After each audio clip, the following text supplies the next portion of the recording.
exactly the same way as it's very difficult to find things in your house if everything is just lying around on the floor. But exactly as you can tidy up at home and put everything in its correct place, you can also clean up in your brain and make it a lot easier to find things.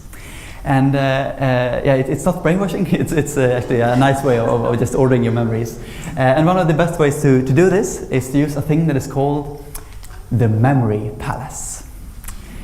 And this is a really cool thing. It's a very old technique, more than 2,000 years old, and it sounds very flashy, but it's actually rather simple. A memory palace can be any place that you know kind of well, like your house or the university or the way to university. Just any place that you can picture yourself, you can see yourself walking through this place on a small walk, like a small journey, when you go through your house, for example. And then along this journey, you choose small points along the way where you can place whatever you want to memorize in the shape of images. And this is actually exactly what we did with the countries. Then we used our body as the memory palace, so it's a place that we know sort of well. And then we had a small journey going from the head and through the ears, eyes, nose, down to our feet. And along this journey we had 10 spots or points along the way where we placed the thing that we wanted to remember, in this case, the countries. And this makes it actually a lot more easy to recall what we memorized, because if you may take some time to think about this, but I'll ask you now, which is the fourth largest country in the world? Yeah, exactly, China. And then instead of having to hope to sort of fish for this information in this soup here inside here, you know that the countries, they are on your body, and then you just count 1, 2, 3, 4, and the memory of China is firmly attached to your nose in this case, but to a place so that you know that it's exactly there that you have to look to find it. And this thing that we did right now, it's actually just a small taste of how extremely powerful this method is, because you can memorize thousands of things using a memory palace. And for example, when I'm memorizing these ones and zeros that I showed in the beginning, I convert them into images, of course, and then I usually picture myself walking through a big amusement park in Sweden, and then I might see some images there in the entrance, and then the fountain, and then the first roller coaster, etc. And then I might do 100 of them, and then go back to the beginning, and then the thing that you place there is almost always still where you left it. So this is a very cool and very easy technique, and I'd like to show you sort of a bigger memory palace that I've created. It's this one here. This is there anyone who recognizes this view? No? No, it would be extremely surprising because this is actually my hometown in Sweden, Skövde, a very small town in the middle of Sweden. So yeah, but it looks like this from the sky, and I sort of picture myself walking through the city on a particular journey. So it starts here at my old high school, and then goes down to the sports arena, through the supermarket, through the park, and away to the bus stops over here.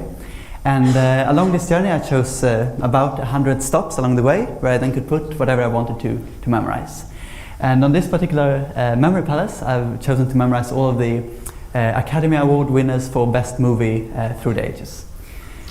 So yeah, it might sound as a little bit of a silly thing to memorize, or quite unuseful, especially since you don't know what half of the movies were about.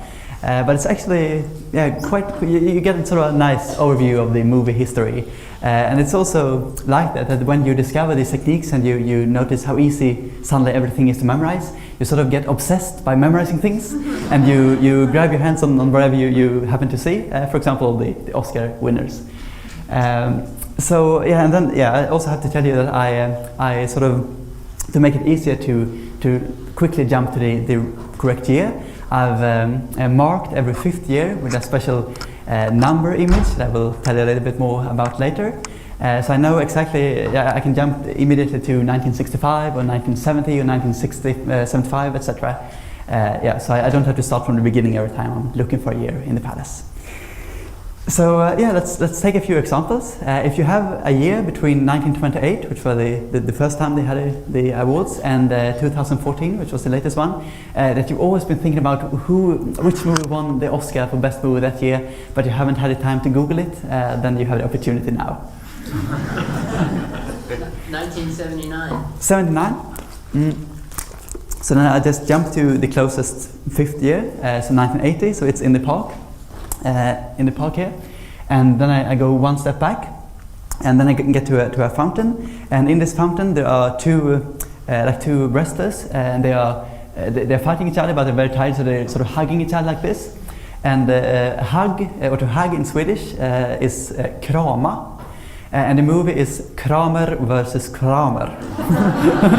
So that's the image for that one. Any other year that you've been thinking about? I'm in 62.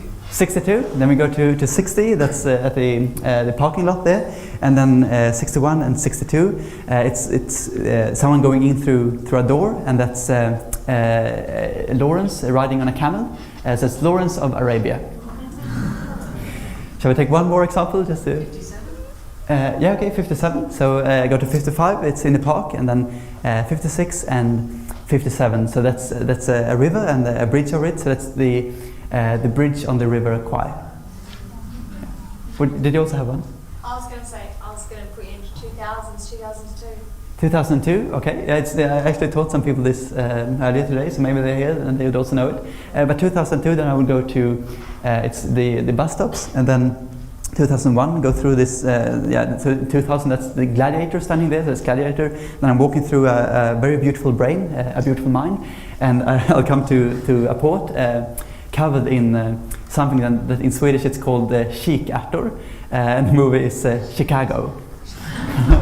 So when I taught them this in English, I used a chicken instead. So a chicken could also remind you of Chicago. So this is how it works with a bigger memory palace, and this might seem a little bit impressive when I'm standing here showing off in front of you like this, but actually it's very simple and it's very easy, and anyone could do this. So if you, against all odds, would find yourself in Skövde one day, then just give me a call and we'll go this walk, and I'll point at the images, and you'll also know all the Academy Award winning movies after about half an hour.